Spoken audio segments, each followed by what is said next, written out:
చూడండి guys, ఇదైతే మా ఊరు. మా ఊరు మీకు ఎలా కనిపించిందో కామెంట్ అయితే చెప్పండి. ఇవి చూడొచ్చు. మొన్న వచ్చిన తుఫాను, అదే ఏ తుఫాన్, అదే తుఫాన్ పేరు ఏం పేర్రా?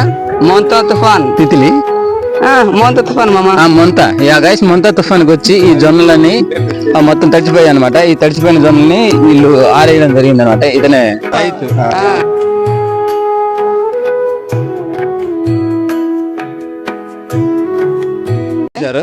ఈ కొంచెం ఎండినవి, ఇవి ఎండేసిన జొన్నలు అనమాట. ఇవి చూడొచ్చు. చాలా పంట అయితే నష్టం వచ్చింది.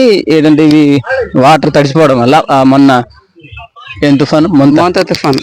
మొంతా తుఫాన్ లో ఎక్కువ తడిసిపోవడంతో వీళ్ళు ఈ విధంగా ఆరేస్తున్నారు అనమాట. చూడొచ్చు. ఆ కింద కూడా చాలా జొన్నలు పెట్టారు. ఎంతమంది నీకు పిల్లలు? ముగ్గురు. గైస్, ముగ్గురు పిల్లలు అన్నమాట. నీ వయసు ఎంత ఉంటది అత్త? చెప్పు. ఒక 25 ఉంటదా? 25 సంవత్సరాలకి ముగ్గురు పిల్లలు. గైస్,